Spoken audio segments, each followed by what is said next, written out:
Ikhwani, salam alaikum, j'espère que vous allez bien. Alors aujourd'hui, nous allons parler du réseau triphasé équilibré. D'accord? Donc le réseau triphasé équilibré.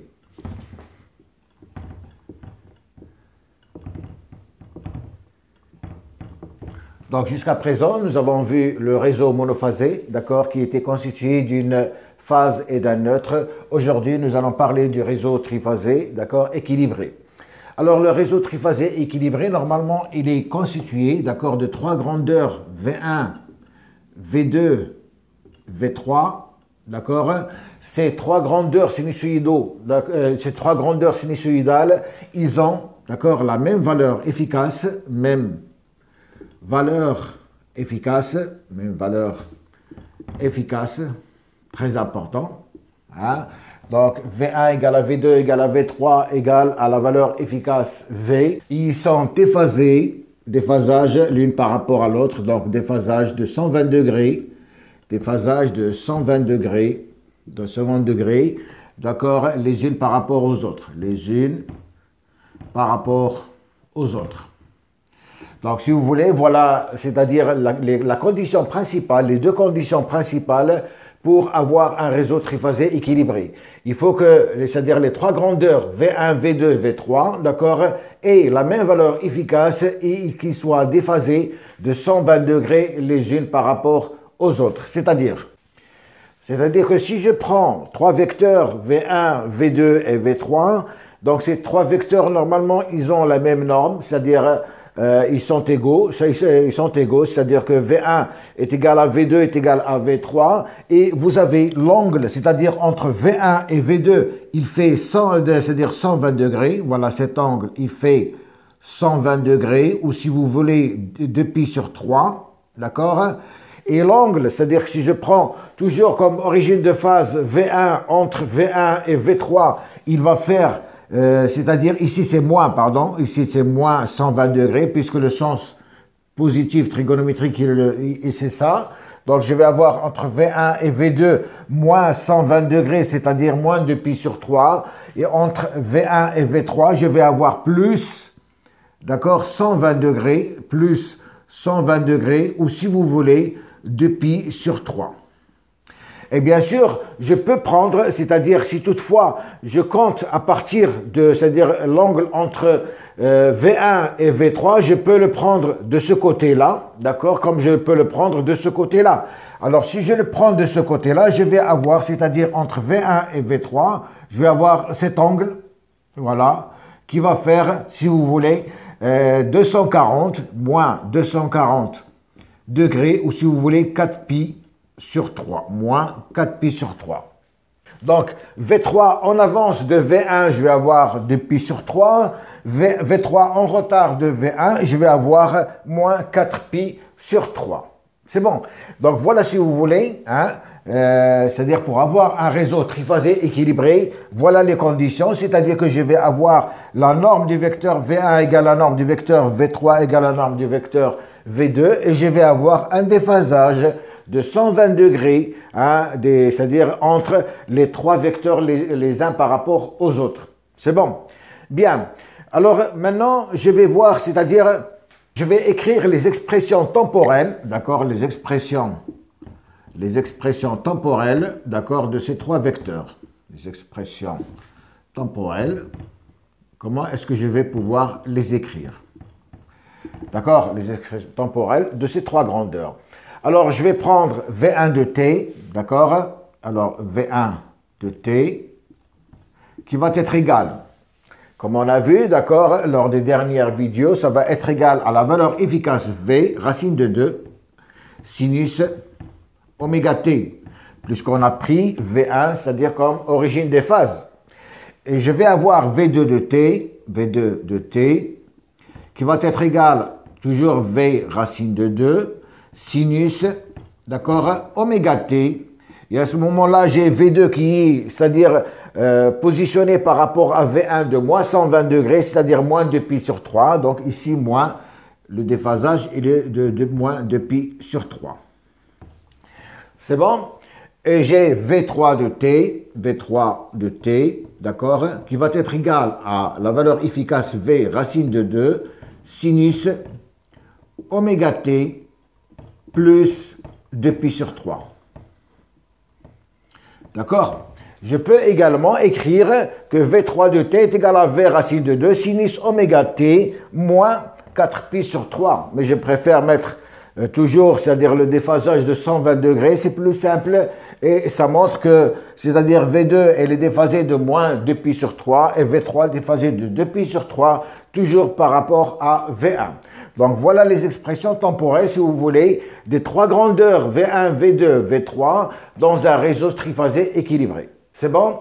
Donc nous allons voir quelle est la particularité, d'accord, c'est-à-dire de ces trois vecteurs dans le réseau triphasé équilibré. Alors je viens de reprendre les trois valeurs, c'est-à-dire les trois équations, si vous voulez, temporelles, V1 de t, V2 de t, V3 de t, ici parce que je vais en avoir besoin. Alors la particularité, bien sûr, de ce réseau, donc je vais mettre ici la particularité de ce réseau, particularité de ce réseau, d'accord, c'est que la somme de ces trois vecteurs est égale à 0, c'est-à-dire V1 plus V2 plus V3 égale à 0. Ça, c'est la particularité de ce réseau. C'est-à-dire, si je prolonge, c'est-à-dire si je fais la somme de ces trois vecteurs, je vais prolonger, c'est-à-dire de ce côté-là, le vecteur V3, et puis mettre la parallèle de ce vecteur ici, nous allons nous rendre compte que la somme de ces trois vecteurs est égale à 0. Donc, si je fais la somme, d'accord, de V1 plus V2 plus V3, je retrouve, c'est-à-dire que j'ai les trois, c'est-à-dire la somme de ces trois vecteurs, elle est égale à 0. D'accord? Ou bien je peux écrire également que, c'est-à-dire si je prends par la valeur complexe, je vais dire que normalement V1 complexe, d'accord, plus V2 complexe, plus V3 complexe égale à 0. Ou bien V1 de t plus V2 de t, d'accord, plus V3 de t égale à 0. C'est la même chose. Donc voilà la particularité, c'est-à-dire de ces trois vecteurs qui constituent le réseau triphasé équilibré, c'est que la somme de ces trois vecteurs elle est égale à 0. Je peux l'écrire de la façon complexe, c'est-à-dire sous la forme complexe, également V1 plus V2 plus V3 égale à 0, que nous allons voir tout de suite à partir, c'est-à-dire de ces trois grandeurs, et comment on peut écrire également que V1 de t plus V2 de t plus V3 de t égale à 0. C'est bon. Donc ça, c'est la représentation Fresnel. On va voir maintenant la représentation, c'est-à-dire comment est-ce qu'on va définir, c'est-à-dire la somme de ces trois vecteurs, de ces trois de grandeurs, si vous voulez, elle est égale à 0. Donc ici, Fresnel, d'accord, nous allons voir c'est-à-dire la notation complexe, par la notation complexe. D'accord? Donc la notation complexe, je vais avoir, c'est-à-dire V1, je vais pouvoir l'écrire comme ça, c'est-à-dire la valeur, V et l'angle qui est 0. D'accord? V2 qui va être égal à V, toujours la valeur efficace, et ici moins 2π sur 3. C'est bon? Et V3 va être égal, donc comme l'écriture triangulaire, V, d'accord, plus 2π sur 3. Je peux écrire ça également de cette façon, c'est-à-dire ici est égal à, c'est-à-dire V, cosinus, l'angle qui est égal à 0, plus J, V, d'accord, sinus, l'angle 0. Et là, ça va être égal à V, d'accord, cosinus, c'est-à-dire moins 2π sur 3, plus JV, sinus, moins 2π sur 3. C'est bon. Et ici, c'est égal à toujours à V cosinus 2pi sur 3 plus JV sinus 2pi sur 3. Donc ici, cosinus 0, il est égal à 1. Sinus 0, d'accord, il est égal à 0. Ça veut dire que V1 va être égal à V tout simplement. Donc je vais l'écrire ici. Hein? V1 est égal à V. Cosinus moins 2pi sur 3 est égal à moins 1 demi. Sinus moins 2pi sur 3 est égal à moins racine de 3 sur 2. Donc V2, d'accord, V2 est égal à moins V sur 2 moins JV racine de 3 sur 2. Voilà la valeur de la grandeur V2. Et V3, d'accord, V3, elle est égale toujours à moins V sur 2 plus JV racine de 3 sur 2.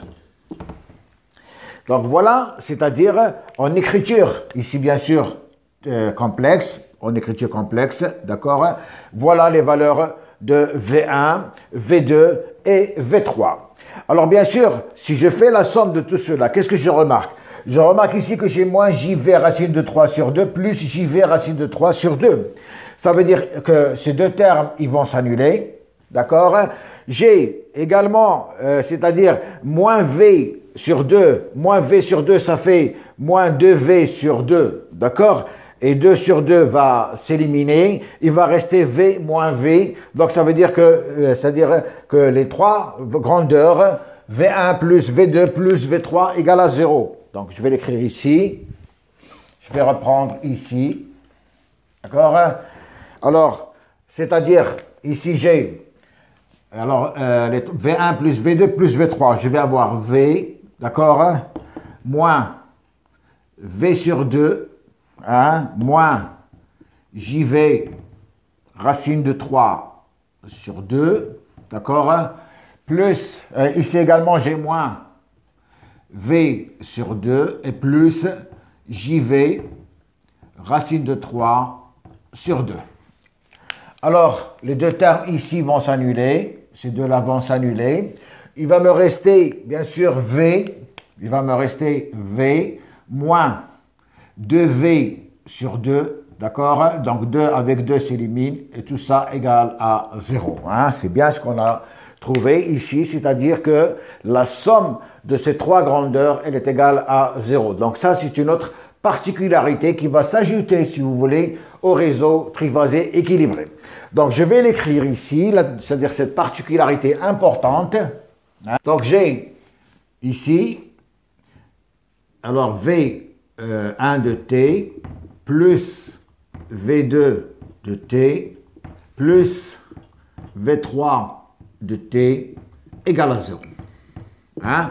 Ou si vous voulez, V1 complexe plus V2 complexe plus V3 complexe est égal à 0. Donc ça, c'est une autre particularité du réseau triphasé équilibré. Donc voilà les trois grandeurs temporelles, d'accord, les valeurs temporelles des trois grandeurs V1, V2 et V3, et donc et voilà, c'est-à-dire leur particularité. Alors en représentation instantanée, donc si je représente, c'est-à-dire ces trois grandeurs, c'est-à-dire sur le graphique de manière instantanée, donc en représentation instantanée, donc ici je vous montre, d'accord, c'est-à-dire le graphique où vous avez les trois signaux, des trois grandeurs sinusoïdales, pardon. D'accord, vous voyez que les trois grandeurs V1, V2 et V3 sont déphasées l'une par rapport à l'autre. Et ce déphasage, bien sûr, comme on a vu sur le vecteur, c'est-à-dire sur les vecteurs Fresnel, le déphasage, il est de 120 degrés les unes par rapport aux autres. Alors, nous allons voir maintenant la représentation, d'accord, de ce réseau. Comme j'ai dit au départ, on a toujours parlé du réseau monophasé qui était égal à, c'est-à-dire qui était représenté par un conducteur plus le neutre. Quand on parle du réseau triphasé, on parle toujours de trois conducteurs plus le neutre. C'est très important. Donc voilà, je viens de représenter, c'est-à-dire le réseau triphasé, hein, il est constitué de 3 conducteurs, donc 3 phases, phase 1, phase 2, phase 3, et le neutre. Donc le neutre, on le représente par une barre comme ça avec un point ici. Les phases, on met juste un tiret sur les conducteurs. Alors ça, normalement, c'est-à-dire quand vous allez, comment dirais-je, dans le réseau que vous avez toujours une production d'électricité selon ces 3 lignes. Hein. Vous avez toujours 3 phases plus le neutre. Le monophasé, c'est-à-dire on prend une phase avec le neutre, mais ça, c'est l'origine. Hein, c'est bon. Alors, nous allons voir ces vecteurs V1, V2, V3, on va les représenter sur, c'est-à-dire ces conducteurs. Alors, j'ai le vecteur, c'est-à-dire V1, comme on a dit, donc il est pris toujours entre une phase et le neutre. Hein. V2 va être également prise entre la phase et le neutre. V3 également entre la phase et le neutre. Donc, je vais prendre le vecteur, c'est-à-dire, si vous voulez, la grandeur V1. Donc, la grandeur V1, elle est entre...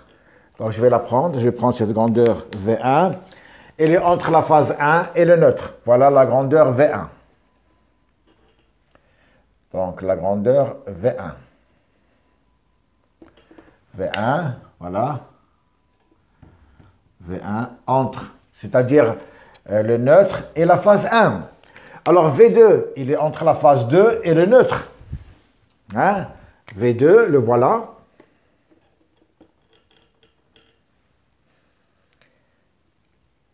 La tension V2 entre la phase, entre le neutre et la phase 2. Et il me reste bien sûr, c'est-à-dire la tension V3, elle est entre la phase 3 et le neutre. Donc voilà V3.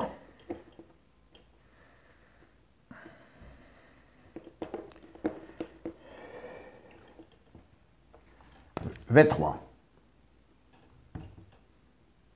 Hein? Donc, je viens de représenter les tensions V1, V2 et V3, d'accord, de mon réseau triphasé équilibré. Et ces tensions, bien sûr, elles sont prises entre le neutre et la phase. C'est bon. Alors, ces 3 tensions, on les appelle en général les tensions simples. Alors, toutes les tensions qui sont prises entre, c'est-à-dire le neutre et une phase, sont appelées les tensions simples et ils sont notés par la lettre V. Donc, V1, V2 et V3, ce sont les tensions simples. Tensions simples. D'accord? Notez V. Très important. Notez V. Quand vous allez voir la lettre V, sachez que c'est une tension simple. Et cette tension simple, ça veut dire qu'elle est prise entre le neutre et la phase. Donc, il ne faut pas la confondre avec la tension U. Ça, c'est la tension simple. Et nous avons également ce qu'on appelle par la tension composée. Alors, la tension composée, qu'on notait U, d'accord, qui est prise entre 2 phases. Alors, je vais avoir, bien sûr, je vais mettre les tensions composées entre ces 2 phases. Qu'est-ce que je vais avoir?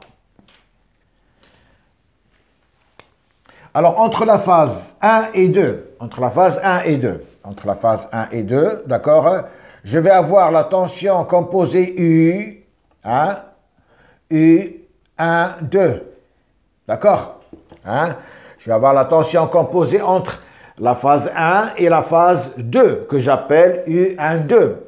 Bien sûr, j'ai une autre tension entre la phase 2 et la phase 3, d'accord, que je vais appeler U2, 3. Donc, la tension U2, 3, la voilà. U2, 3 entre la phase 2 et la phase 3. Et il me reste bien sûr une autre tension entre la phase 1 et la phase 3 que je vais appeler U1, 1. D'accord? Alors U3, 1, c'est cette tension. Voilà, voilà. D'accord? U3, 1, la voilà. U3, 1, d'accord, entre la phase 1 et la phase 3. Et ces 3 tensions, donc U1, U1, 2, U2, 3 et U3, 1, ce qu'on appelle par les tensions composées. Tensions composées, d'accord, notez U, qu'on note U. C'est bon? Donc, quand vous allez trouver, par exemple, je ne parle pas du réseau monophasé. Hein, jusqu'à présent, dans le réseau monophasé, on notait U, on notait V, donc c'était un réseau monophasé, c'est-à-dire phase et neutre, donc on n'avait pas de problème. Mais quand on va se retrouver dans un réseau, c'est-à-dire équilibré triphasé, d'accord, à ce moment-là, nous allons avoir ce qu'on appelle par les tensions simples et nous allons avoir les tensions composées. Alors quand vous allez trouver V, hein, ça veut dire que c'est la tension simple qui est prise entre une phase et le neutre. Et quand vous allez trouver U, c'est une tension composée qui est prise entre deux phases. C'est bon. Alors nous allons voir maintenant quelle est la relation qui existe entre la tension simple et la tension composée. Alors la tension, normalement U12, d'accord, qui était prise entre la phase 1 et la phase 2 n'est rien d'autre, d'accord, que V1 moins V2. Hein? Puisque c'est le potentiel V1 moins le potentiel V2. La tension U de 3 est égale à V2 moins V3. Et la tension U31, d'accord, elle est égale à V3 moins V1. C'est bon. Hein? Alors, à partir de là, je vais, c'est-à-dire faire une représentation de ces tensions sur c'est-à-dire représentation Fresnel, et on va voir par la suite en notation complexe comment nous allons faire. Alors, si je représente les tensions U12, U23 et U31 sur ce graphique, qu'est-ce que je vais avoir? Alors, U12, elle est prise, c'est-à-dire c'est V1 moins V2. Donc, c'est bien. Hein, je vais mettre ici, voilà U. Voilà, je vais prendre ici V1 moins V2. D'accord? Voilà la tension U. V1 moins V2. Voilà. D'accord? V1 moins V2. Voilà, ça c'est la tension U1, 2. Elle est prise entre, c'est-à-dire le potentiel V1 moins le potentiel V2. J'ai U de 3, donc U de 3 normalement entre 3 et 2, donc je vais prendre à partir du potentiel 2 et je vais aller, c'est-à-dire voilà, U de 3, donc voilà ce que j'ai, voilà. Voilà, c'est-à-dire U de 3. Et il me reste, c'est-à-dire à tracer U31 qui est égal à V3 moins V1. Donc voilà, c'est-à-dire U31. Voilà, U31. Voilà, U31. C'est bon. Donc voilà, je viens de tracer. Donc c'est un triangle équilatéral, c'est-à-dire que les trois angles, ils sont les mêmes. Hein, nous avons les mêmes angles, avec la somme de ces trois angles égale à 180 degrés. C'est-à-dire que ici, j'ai 60 degrés, j'ai 60 degrés et j'ai 60 degrés. Alors, qu'est-ce que j'ai également? C'est-à-dire la norme des vecteurs V1, V2 et V3, c'est V. D'accord? C'est la même, c'est V. J'ai V ici et V ici. Et la norme de ces trois tensions, U1, U2 et U3, également, c'est U. Donc, je vais avoir, partout, je vais avoir U. Donc, je vais avoir ici U, je vais avoir ici U, et je vais avoir ici U. D'accord? Alors, puisque j'ai, c'est-à-dire un triangle équilatéral, qu'est-ce que ça veut dire, comme j'ai dit tout à l'heure? Ça veut dire que si j'ai 60 degrés ici, ça veut dire que j'ai ici 30 degrés. Ici, j'ai 30 degrés. Alors, si je trace la perpendiculaire à ce niveau-là, donc je vais tracer la perpendiculaire à ce niveau-là pour chercher un angle droit, d'accord, pour chercher un angle droit, voilà. Ici, voilà, j'ai un angle droit ici, d'accord. J'ai un angle droit ici. Alors, si je calcule le cosinus de 30 degrés, il est égal à U sur 2, puisque je vais prendre uniquement la partie ici de là à là qui est le côté adjacent. Donc, U sur 2, d'accord, divisé par l'hypoténuse qui est V. Donc, divisé par V, hein, sur V. Alors, le cosinus de 30 degrés, à quoi est égal? Cosinus 30 degrés, donc je vais mettre ici, cosinus 30 degrés, il est égal à racine de 3 sur 2. Ça veut dire que ici, je vais avoir racine de 3 sur 2 qui est égal à U, d'accord, sur 2V. Je simplifie ici. Qu'est-ce que je vais avoir? Je vais avoir, c'est-à-dire la tension U, qui est égale à V racine de 3. Je pense que vous connaissez cette formule, d'accord? Il faut la prendre par cœur parce qu'on ne va pas la démontrer à chaque fois. Donc, on vient de démontrer que la tension U, ce n'est rien d'autre que la tension simple multipliée par racine de 3. Alors, supposons que j'ai, par exemple, j'ai un réseau où j'ai ici, par exemple, 380 volts.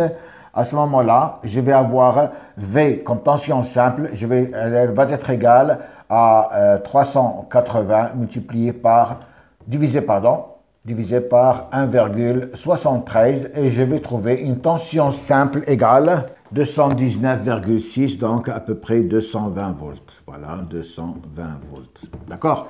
Donc voilà la relation qui existe entre la tension simple et la tension composée. Il y a ce qu'on appelle la racine de 3 qui les relie. C'est bon.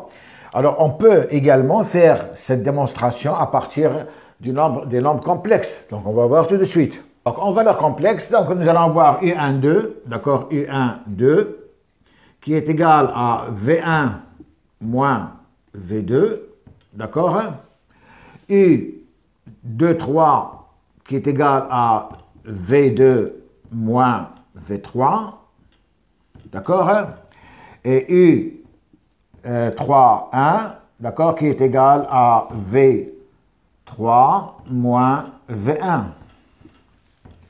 Hein, c'est bon. Donc, nous allons faire la démonstration avec U12. On avait trouvé tout à l'heure que U12 était égal à 3 demi de V, plus JV, racine de 3 sur 2. D'accord? Hein, c'est ce qu'on avait démontré tout à l'heure. Donc, U12, elle est égale à 3 demi de V plus JV, racine de 3 sur 2. Alors, U12, que je vais mettre en facteur, c'est-à-dire V racine de 3 sur 2, je vais mettre en facteur V racine de 3 sur 2. Facteur ici, donc puisque j'ai mis racine de 3, donc je vais prendre racine de 3 ici, comme ça. Si je multiplie racine de 3 par racine de 3, ça va me donner 3, plus ici. D'accord? Hein, puisque j'ai pris V, c'est-à-dire V racine de 3 sur 2, je l'ai mis en facteur, donc je viens de me retrouver avec U12 égale à V racine de 3 sur 2, racine de 3 plus J. Alors cette valeur-là, racine de 3 plus J, d'accord, je vais la mettre sous forme, c'est-à-dire triangulaire. Qu'est-ce que je vais avoir? Alors je vais avoir U12 qui va être égal à V racine de 3 sur 2. Donc ici, je vais avoir, c'est-à-dire, puisque ici c'est A, et B est égal à 1, A est égal à racine de 3. Donc ici, le module, ça va être égal à racine carrée de A carré plus B carré. Donc ça va être égal à racine carrée ça va être égal à 3 racine carrée de 3 plus 1, d'accord? Et là, je vais avoir la tangente moins 1, d'accord, de 1 sur racine de 3, de 1 sur racine de 3. Donc voilà, si vous voulez, ce terme ici, racine de 3 plus J, je l'ai mis, c'est-à-dire sous la forme triangulaire. Et je vais avoir U12 qui va être égal à V racine de 3 sur 2, d'accord? Ici, ça va être racine de 4, donc c'est 2, d'accord? Et tangente moins 1 de 1 sur racine de 3. Alors pour le moment, la tangente ne m'intéresse pas, hein, parce que ce que je cherche moi, c'est la valeur de U12, c'est-à-dire c'est la valeur efficace ici qui va m'intéresser. Alors si je prends uniquement la valeur efficace, qu'est-ce que je vais avoir? Je vais avoir le 2 qui va se simplifier avec le 2 et je vais me retrouver avec U12 égale à V racine de 3. Donc je me retrouve ici avec tout simplement U12, d'accord, égale à V racine de 3. Hein? On le voit bien, très bien ici, donc je simplifie le 2 par le 2, il me reste V racine de 3. Donc voilà un peu, si vous voulez, cette formule qui est importante, qui est la relation entre la tension composée et la tension simple, que vous devez connaître par cœur. Donc voilà un peu, d'accord, c'est-à-dire pour le réseau triphasé équilibré, ce que vous devez savoir, c'est que, c'est-à-dire les trois, représentations temporelles des trois tensions V1, V2, V3 qui ont la même valeur efficace et qui ont, si vous voulez, un déphasage de 120 degrés entre les trois tensions. Donc vous devez connaître un peu le défaut, c'est-à-dire comment est-ce que vous pouvez poser leur équation avec une particularité bien sûr V1 de t plus V2 de t plus V3 de t égale à 0. Et vous avez également la relation qui existe entre les tensions simples et les tensions composées, qui est la tension simple composée est égale à la tension simple racine de 3. J'espère que la vidéo va vous servir à quelque chose. Donc je vous demande, c'est-à-dire d'assimiler un peu ces choses. Je ne parle plus, c'est-à-dire comment calculer les complexes, parce qu'on a déjà vu tout ça auparavant. C'est pour ça que je vais vite. C'est bon. Alors d'ici là, je vous remercie. Je vous demande de vous abonner à la chaîne, de mettre un like, d'accord, de laisser un commentaire. C'est très important pour que la chaîne puisse avancer et on se verra lors de la prochaine vidéo, Inch'Allah. D'ici là, je vous remercie. Au revoir.